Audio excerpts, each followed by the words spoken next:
Será que o Flamengo saiu de Belo Horizonte com um empate que pode ser considerado bom resultado? Ou o que aconteceu no Mineirão deixou um problema muito maior para o jogo de volta? Porque o Mengão conseguiu buscar o empate, mostrou reação, mas também teve jogador machucado, teve lance polêmico de arbitragem e teve uma declaração depois da partida que praticamente entrega o tamanho da irregularidade. E presta atenção até o final, porque essa história ainda pode ter consequência para a decisão no Maracanã. Torcedor rubro-negro, já deixa o like e se inscreve no canal, porque hoje tem muita coisa importante para explicar. Vamos começar pelo jogo. O Flamengo empatou em 1-1 com o Cruzeiro, em Belo Horizonte, e, olhando exclusivamente para o resultado, não foi um desastre não. Pelo contrário, o Flamengo volta para o Maracanã precisando de uma vitória simples para avançar, diante de mais de 70 mil torcedores. E dentro de campo, o time teve bons momentos. O Flamengo teve posse, trocou passes e conseguiu controlar boa parte da saída de bola do Cruzeiro. Foi uma atuação muito mais próxima daquele Flamengo que a torcida espera ver em jogos grandes. Só que faltou uma coisa: contundência. O Flamengo teve condições de sair de Belo Horizonte com a vitória, mas não conseguiu transformar a superioridade em mais oportunidades claras. E isso começa a preocupar porque são 4 jogos recentes com 3 empates e apenas uma vitória. Contra o São Paulo foi 1-1, contra o Internacional 1-1 de novo, contra o Vitória foi 2-0 e agora 1-1 contra o Cruzeiro. Se o Flamengo quer brigar por tudo, não pode transformar todo jogo importante em uma história de quase. E é justamente aí que aparece uma decisão de Leonardo Jardim que gerou discussão. Pedro não começou a partida. E na minha visão, a escolha fez sentido. O jogo exigia muita intensidade, marcação e movimentação sem bola. E o Pedro ainda precisa melhorar justamente nesse aspecto, né?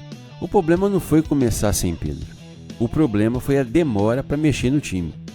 Alguns jogadores claramente já estavam desgastados e mesmo assim as alterações demoraram para acontecer. Paquetá, por exemplo, entrou e marcou o gol do Flamengo. E aqui existe uma contradição interessante, né? O jogador fez o gol que colocou o Flamengo novamente no jogo, mas também teve momentos em que tentou enfeitar demais. Não precisa disso. Paquetá tem passe, tem finalização, tem capacidade para construir jogada. É isso que pode decidir uma partida. Firula não ganha jogo, cara. Mas o gol dele foi importante e manteve o Flamengo vivo na disputa. E teve outro jogador que chamou atenção quando entrou: Carrascal. Eu sei que muita gente já me viu criticar o Carrascal aqui, mas ontem ele entrou muito bem e deu outra dinâmica para o time. Agora vem um detalhe que muda bastante a leitura desse empate. O Flamengo pode ter perdido um jogador importante para o próximo jogo. Bruno Henrique saiu sentindo dores depois de uma entrada forte e chegou ao Rio mancando. E depois da partida, o próprio jogador falou sobre a situação. A preocupação aumentou porque a entrada deixou o meião do Bruno Henrique rasgado. E aqui começa a parte mais complicada. O jogador que fez a entrada, o Matheus Henrique, praticamente admitiu que poderia ter sido expulso. Ele disse que ficou assustado quando viu o meião do Bruno Henrique rasgado e que agradeceu a Deus por não ter recebido o cartão vermelho. Ora, se o próprio jogador reconheceu que a entrada poderia ter terminado em expulsão, a discussão sobre a arbitragem ganha ainda mais força. E o problema não foi apenas o cartão que não saiu. O VAR também não chamou o árbitro para revisar o lance. O Flamengo precisa cobrar, precisa se posicionar. Porque quando um jogador importante sai machucado de uma partida eliminatória, qualquer detalhe pode fazer diferença no jogo de volta. E não foi só isso.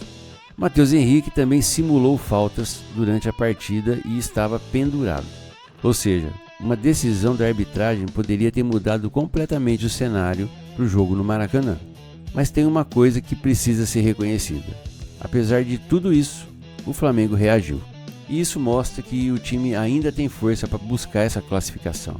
Agora atenção para outro problema: o gol do Cruzeiro. Muita gente colocou a responsabilidade no Rossi, mas eu não vejo dessa maneira. Para mim, o principal problema foi a marcação. Ayrton Lucas teve uma boa atuação no geral, mas naquele lance houve espaço demais para o adversário finalizar. E quando você dá espaço para um jogador acertar um chute daqueles, pode pagar caro. E foi exatamente o que aconteceu. O Flamengo sofreu o gol, mas não perdeu a cabeça. Buscou o empate e voltou para o Rio com a classificação totalmente aberta. E tem mais, a defesa teve uma boa atuação. Léo Pereira foi bem, Léo Ortiz também, Ayrton Lucas teve bons momentos, Royal, apesar de alguns sustos, fez uma partida segura. Eu ainda prefiro o Varela como titular, mas não dá para ignorar quando o jogador faz uma boa partida. E enquanto os jogadores tentam resolver dentro de campo, nos bastidores a pressão sobre José Botto continua enorme. Porque o Flamengo tem elenco, tem jogadores de qualidade, o departamento médico está praticamente zerado. Então, apesar dos problemas, o time tem condições de avançar. Mas a diretoria precisa fazer a sua parte. Não adianta colocar toda a responsabilidade nos jogadores quando existe uma cobrança enorme da torcida em relação ao futebol do clube. E atenção, nação rubro-negra, se você quer vestir o Flamengo com um manto oficial e mostrar o orgulho de ser Mengão, essa é a hora. O manto Flamengo masculino jogo 3 Adidas 2026 é uma peça para quem acompanha o mais querido de verdade e quer levar as cores do Flamengo para qualquer lugar. Não deixa para depois, confere o manto e garanta o seu enquanto estiver disponível. Afinal, quem é Flamengo veste Flamengo. E agora presta atenção porque a história da arbitragem ainda deixa uma pergunta importante. O que o Flamengo vai fazer para evitar que uma situação como essa volte a pesar em uma decisão? O VAR precisa cobrar, o Flamengo precisa se posicionar, a torcida precisa acompanhar os próximos capítulos, porque dentro de campo o cenário é simples. Uma vitória no Maracanã coloca o Flamengo na próxima fase. São mais de 70 mil torcedores empurrando. É decisão. E é justamente nesses jogos que o Flamengo precisa mostrar por que é o favorito. O empate em Belo Horizonte deixou tudo aberto, mas também mostrou que o time precisa ser mais agressivo, mais intenso e mais eficiente. E tem outro detalhe que chama atenção. Os jogadores parecem escolher alguns jogos para aumentar a intensidade. Contra o Cruzeiro a disposição foi diferente. Teve pressão, teve marcação, teve reação. Agora essa mesma postura precisa aparecer contra o Mirassol. E também na decisão contra o Cruzeiro, porque quem quer ser campeão não pode escolher quando vai competir, tem que competir todos os jogos. E o Flamengo agora não tem tempo para descansar. O time voltou de Belo Horizonte durante a madrugada e já tem trabalho pela frente. Mirassol pela frente, Cruzeiro pela frente e uma temporada inteira ainda em jogo. No fim das contas, o empate não elimina o Flamengo, muito pelo contrário. A classificação está nas mãos do próprio Flamengo, mas o jogo deixou 3 alertas claros. A falta de contundência, a necessidade de controlar melhor o desgaste durante as partidas e a situação de Bruno Henrique. Agora a pergunta é para você. Você acha que o Flamengo deve manter essa formação para o jogo de volta ou Leonardo Jardim precisa mudar alguma coisa? Comenta aqui embaixo. Deixa o like, se inscreve no canal, ativa o sininho e confere os produtos oficiais do Flamengo. Se quiser apoiar o canal, o QR Code está na tela e a chave Pix está na descrição. Então é isso, nação, um forte abraço, até o próximo vídeo, tchau.